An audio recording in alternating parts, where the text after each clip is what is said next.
Got it. Okay, so now we're going both layers. Welcome back. I'm gonna keep saying it now.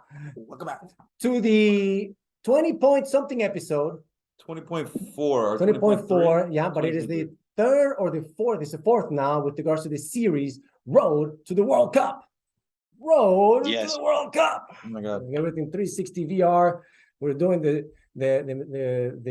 regular Zoom recording situation. We are doing a little bit of everything. We're doing cheers on Common Desk. Okay. Shout out to Common Desk. That's where we are now in the beautiful podcast studio, as you can see, at the Ion Common Desk in Houston. So the first three things that we're going to do is shout out, shout out, shout out. The second shout out goes to Premium, the Premium Advantage. Some people may say, what is the Premium Advantage anyway? What is the Premium Advantage anyway? It is a concept. It is a concept, right? It's a concept that is managed by Premium Multi-Service LLC, okay? This is a business that's been active since 2005. If you're interested in doing your tax preparations, either in office or online, they have access all year long.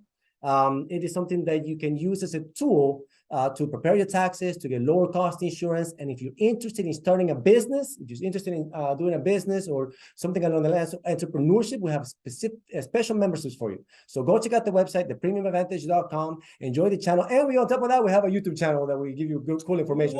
Yeah, I know. Oh my goodness. No, throw it on top.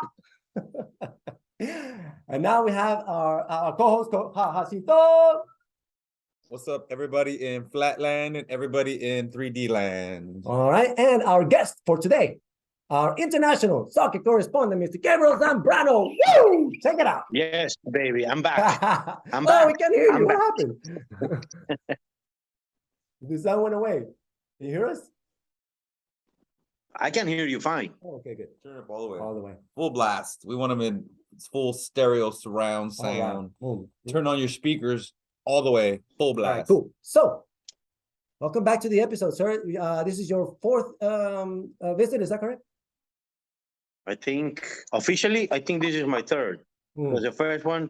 I don't think it counts. Yeah, it's a test. Correct. Cool. Okay, well, last time we did a couple of predictions. We went through groups A, B, and F for some reason. We switched, we jumped, I don't know why. But that's what is in the notes. And then when I look back, maybe I heard it wrong. But if you're going to look back, check it out. But right now, the regular order for the groups for the World Cup will be for us to go through A, B, now C and D to have a nice little 20-minute conversation about these two teams. Were you able to hear what I said? Well, actually, we can talk about the teams, but at the same time, you may want to tell Jacinto, because Jacinto doesn't know much about soccer. There's these next 10 days, coming from last Tuesday, it's called International Soccer Day. International Soccer it's an international soccer day, which means that all the countries will play. Some of them will play friendly, or in the case of Europe, they're playing what they call it the Nations Cup. What is the Nations Cup? Let me tell you, it's a concept. It was created by former FIFA president Michel Platini. He's a former French soccer player, one of the greatest. He thinks that people don't want to see a friendly. Let me ask you, do you like to see a friendly game, or do you want to see a competition, not a very rewarded or the prestige that he has? I think you want to see people competing. You don't want to see a friendly. So this is a new concept that they're doing. In Europe right now, they're playing games, but it's called the Nations Cup. Okay. So, I'm interested in hearing about the World Cup and how we build up this competition. I'm not interested in hearing people getting hurt or right before, unless somebody did get hurt, and then that's going to change the fact of your predictions before. So with regards to the friendly games, I don't really want to spend too much time spending friendly games that are not going to give me anything. And maybe somebody gets hurt, and then it's like, oh.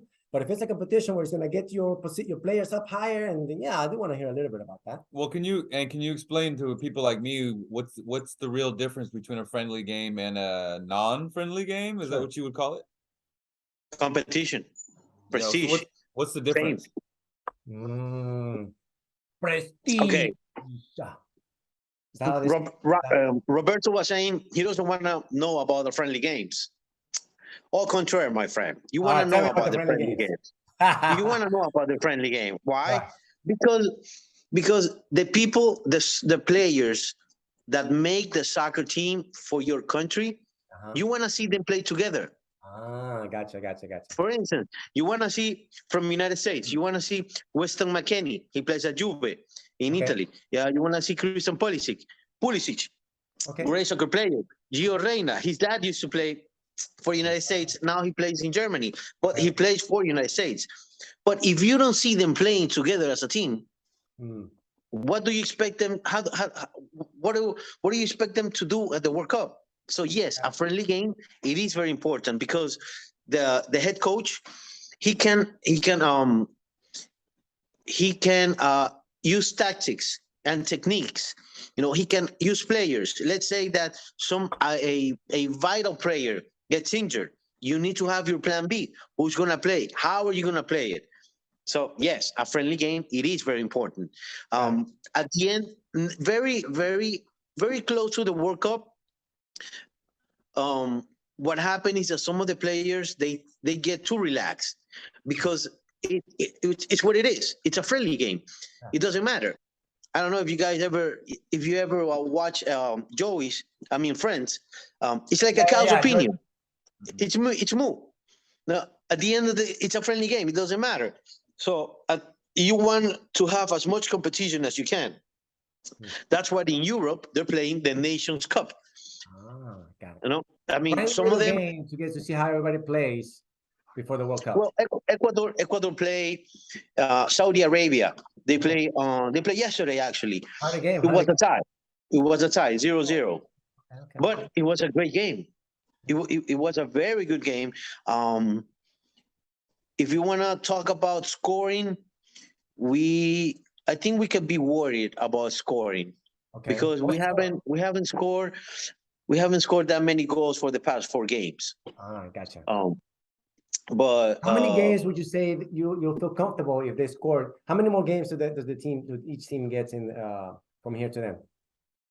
I think they're gonna play 2 more games. They're not gonna play more. Oh, okay. How many more games? Yeah. How many goals would you say will make you feel comfortable? Like if they score this many goals, that way we can start chanting, "Hey, man, we need this many goals for you to." And then maybe they have a goal in mind for the goals. Well, you never want to have. I mean, you can never say 10 goals is enough. 20 goals is enough. Okay, sure. You wanna see how the team is playing.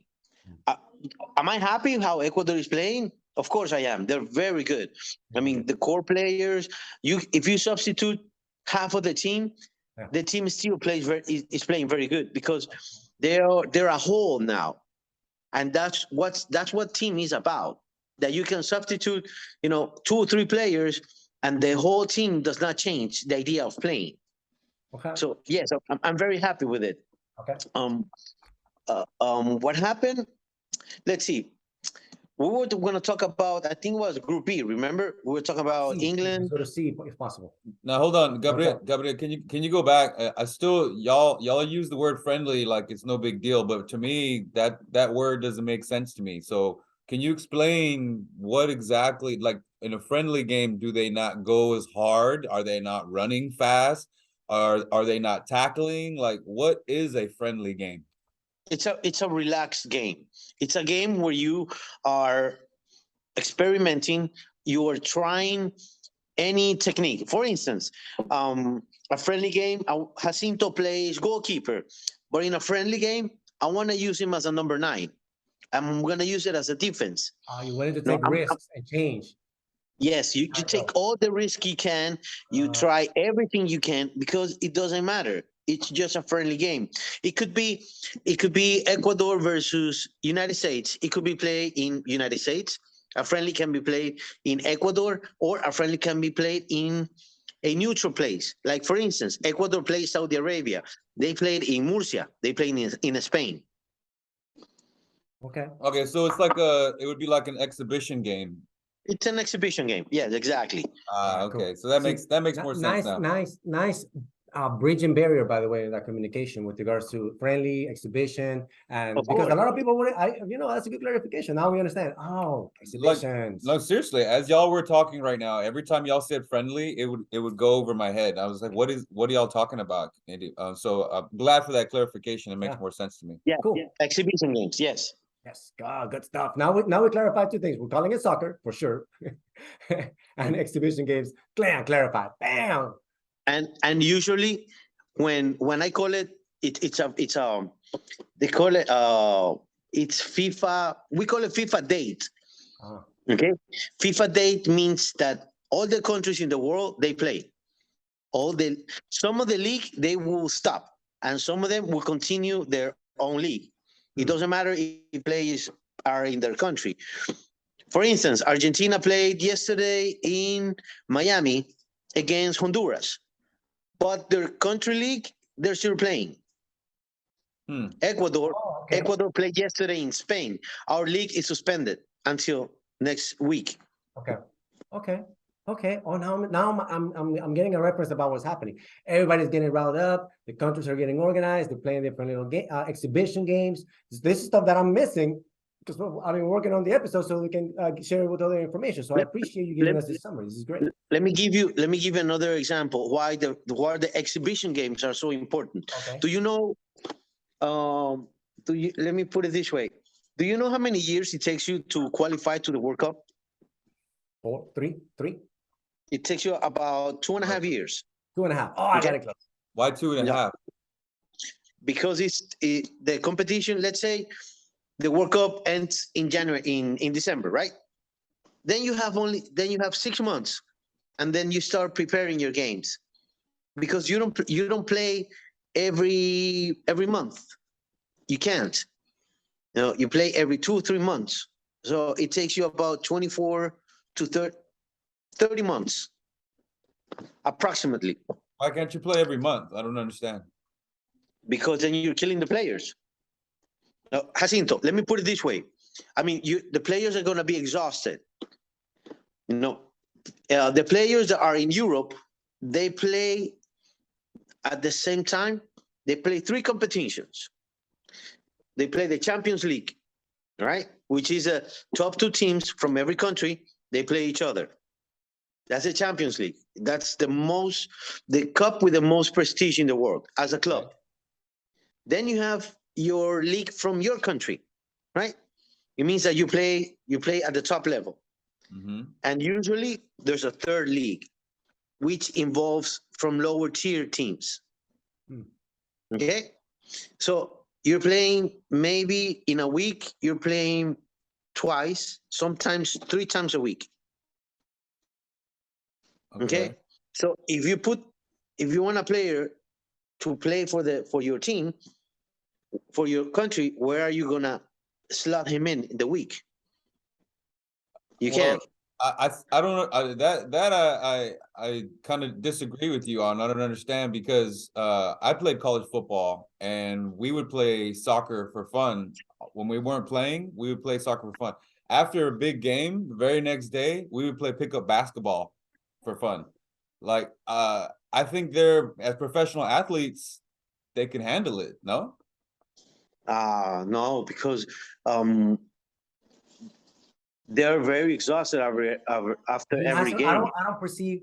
Maybe there's once we watch more games. I used to play, right, and so I would understand definitely not wanting to play 4 times, but I would like play once a week, and I'm like fine for the week. Once a week? Yeah, for sure, as for fun. And then if you're playing 2, 3, all right. I mean, they're fit, but then you can also. By the way, there's injuries, right? You can hurt yourself. The more you play, you can hurt yourself, which actually happened to me. I hurt my knee. I can't really play anymore.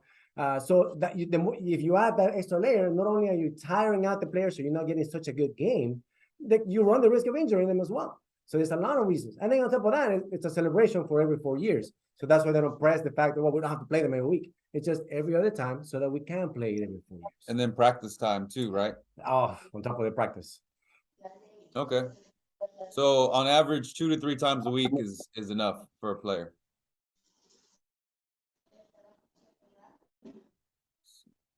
Hello, can you hear me? Yeah, I can hear you. Yeah, so 2 to 3 times a week would be No, it's too much. You can't have a player playing that many games, because a player usually after a game, at the most, they lose about maybe 8 pounds. yeah, They're very dehydrated. So if right. you make them play Wednesday, and then on a Sunday or a Monday, and then on a Thursday, he's gonna collapse. You can't have him play that much. So Like that's an why NFL game. Yeah, that's why the qualifying for the World Cup, it takes you about 30 months. and the difference between like baseball that they play every day, or basketball how they play every other day, is with soccer it's constantly running, right? Outside, longer field, less substitutions. Yeah, Yes. I like it. Well, this is what happened. I had a point. The point is, for about those 30 months, Yeah. you are going to be rotating players, because sometimes players, they can't play, they are suspended, they're injured, or maybe they just need a vacation. So during those 30 months, you're going to have an average of maybe from 30 to 45 players. Okay. And remember, you can only take 27. Wow. So you have to choose. So this is like a draft. No, from all the players that play, that help you qualify to the World Cup, you need to choose with your mind, not your heart, which player is in best shape right now. Not 2 years ago, not a year ago, not 6 months ago, right now, because the World Cup, it's right now. If someone gets injured during the World Cup, one of those 27 people, can you substitute and bring a different person in? Yes, you have. Yes, you can. Oh, that's good. Those are called like alternate substitute, because those are emergency players. You have your 27 roster players that you're taking it there, right? And then you have maybe 4 or 5 that you have already submitted.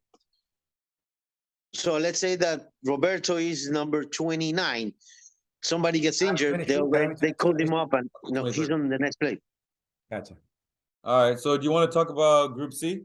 This one you wanted to talk about? We got Group C and Group D. We have about maybe 6-7 minutes for the 25-minute mark. I don't know if that's enough, but we'll try. Yeah, break down Group C. I know that Group C has Mexico. Group C. Oh yeah, nice. Okay. Tell me any particular interest in one of the teams that you feel is like, oh man, this team is really good, or yeah. So what are your picks besides Mexico, obviously? You're talking to Roberto, actually, because I think my pick is gonna be Argentina and Poland. Ah, okay. Argentina and Poland. That's okay. Yeah. I didn't even know Poland had anything besides potatoes. That's awesome. Yeah. That's great. Well, they have their best number 9 in the world right now. It's Robert Lewandowski. Okay. I mean, if you want to see a player score goals, that's him.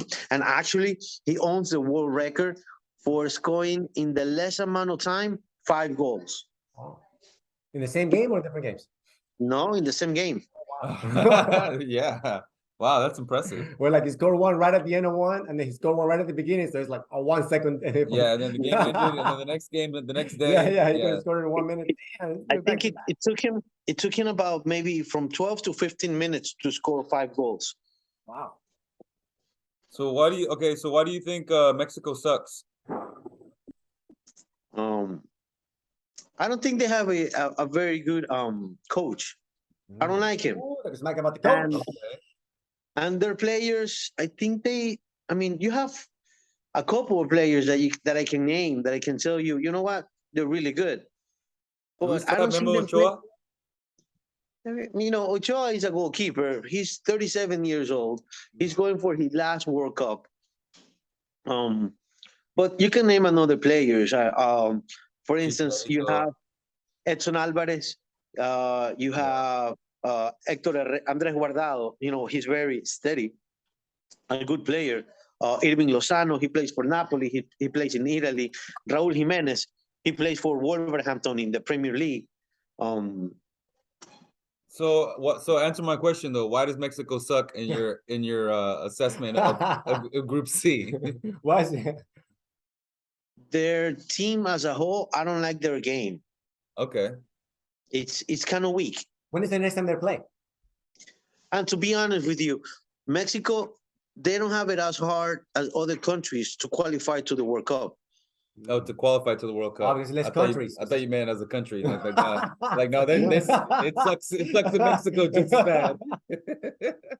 No, I mean they don't have it as hard as we do. Yeah, Gotcha, no, gotcha, I get you. So you said number 1 Argentina, number 2 Poland, who's number 3? Mexico. Mexico, Mexico, and right. Saudi Arabia is at the Yeah. bottom. Yeah. All right. I mean Saudi Arabia. They don't. You have maybe 2 or 3 players that actually play at the high level, but other than that, they don't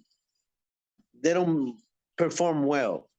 And the World Cup is special because you have to be from that country. Yeah. Right. That's to say, because Saudi Arabia, I'm sure it has a lot of money. They got that oil money if they wanted to. Right. But you got to be from that country, that's the difference. What to play for a country? In the World Cup, you got to be from that country to play for that country, right? Not necessarily. For instance, Mexico, they have Rogelio Funes Mori. He was born in Argentina, but he obtained the citizenship from Mexico. So he plays for Mexico. You have to be a citizen. That's Yeah. what I was, okay. And at the professional level, you cannot play for another country. At the youth level, like under 18, he could have played for another country. Like Roberto could have played for Cuba or Mexico. And then he can play for United States. He can choose. That's good to know. Okay. I mean, All right. Messi chose because Messi had the he could have played for Spain or Argentina.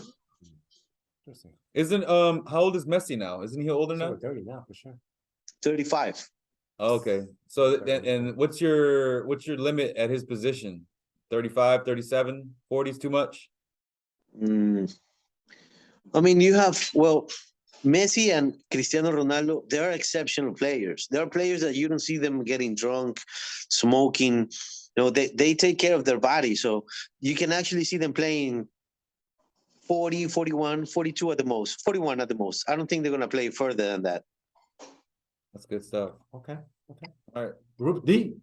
So Talk about Group D. what are your picks for Group D? We have France. What else we got? Denmark, Tunisia, and then Europe pair.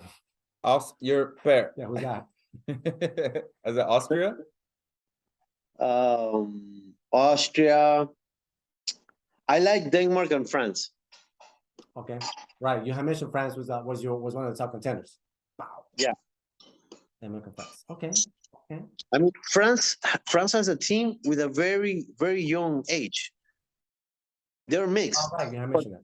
But the core players, they have 23, 25, 27 at the most. Oh, yes, you do have some senior players, 30, 32, or their goalkeeper, Hugo Lloris, I think he's like 36 right now. Okay.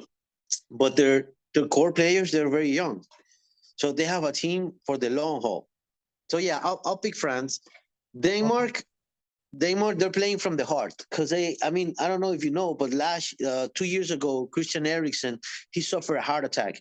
Okay. No, and they brought him back on the field. They brought him back because he was dead. He was dead for like 10 seconds. Wow. They brought him back. Yeah. Yeah, he was. He had a heart attack. What's his name? Christian Eriksen. Okay, I'm gonna look that up. That's crazy.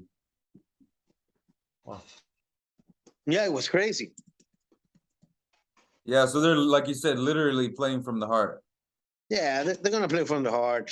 I mean, they're gonna qualify for the next round, but that's as much as they're gonna go.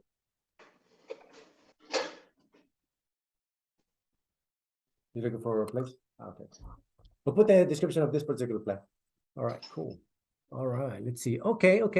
I mean, that was a wonderful summary. Did you have more? I'm still formulating questions from the last episode, and this ones that will come as we're getting more information. Nothing has come up. I haven't heard anything in particular with regards to any incidents that I can think of. I just wanted to make sure that we all got a summary. We're gonna put them on the notes.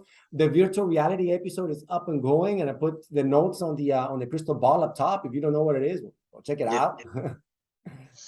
No, it was good. It was good. If you have any questions, shoot. I always have, my weird questions because I didn't play soccer. So I have a question about the origin of soccer. Do you know where soccer originated? Actually, it originated back in late 1800 by Just Fontaine. Oh, Just Fontaine. And actually, that's the name of the World Cup. Oh, really? The trophy is a Just Fontaine. Really? So when was this, and what is he? What is his nationality? French. So a French guy invented it. Yeah. Wow. So now what years did you say that was? 1800. Late 1800.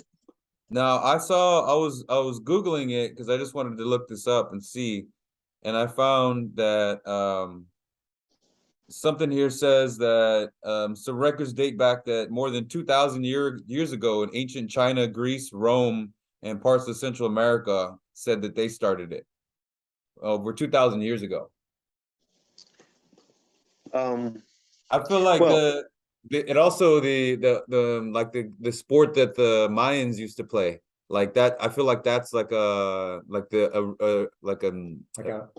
beginning, like a segue game kind of. Yeah. I'm wondering like how far deep into like native culture did somebody bounce a ball on their head? Like, do you know that answer? No, actually, I've never. No, I don't know. The natives did their ball thing.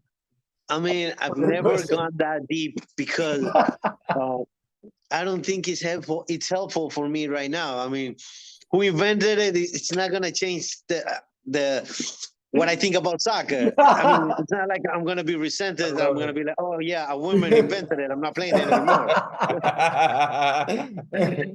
That's the stuff that goes through my head when I'm looking at it. I always like to peel the layers back and just like think about it, like because I got to see have you ever seen the Mayan game played? Yeah, of course. Like live. Yeah, some of them. I got to see that. I got to see that in Mexico. They set it up, the whole court, and they set it up, and then I found it fascinating how the rules are really similar to soccer. And I wonder I'm guessing it was that French dude maybe that saw some people doing that and came up with the idea, then started to come up with the rules. And I just find it fascinating that the first person to put together like rules and lines and is French. Actually, if you ask people around, they're gonna tell you that soccer was invented in England. Oh, I mean, what can we say about history? We weren't born, back in 1800s. We can only we can only rely on the information that is official. So maybe the Mayans invented soccer. I have no doubts. But at the same time, they didn't write it. It's not official. I think it's kind of like Einstein and Tesla, maybe. It's going to be on that debate. We can only rely on the information that is written. Who invented it? The English people. They invented it back in 1860s, 1870s. And Just Fontaine, he actually I was wrong. Just Fontaine, the cup is named after Just Fontaine because he was the one who scored the most goals in a World Cup until maybe about in Brazil 2014. German player Miroslav Klose, he broke that record. Okay.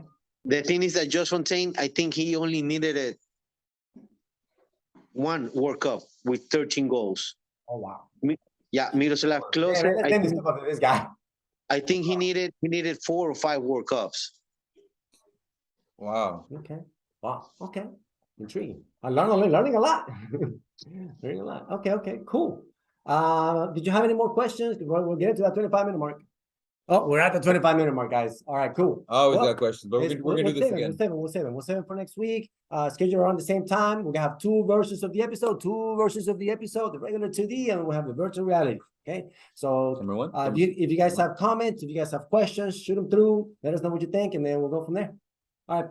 Have a good evening. Or have a good afternoon, I guess. Yeah. Thanks, Gabe. All right. Great seeing you. You Bye, too, man. Jacinto. See you. See you.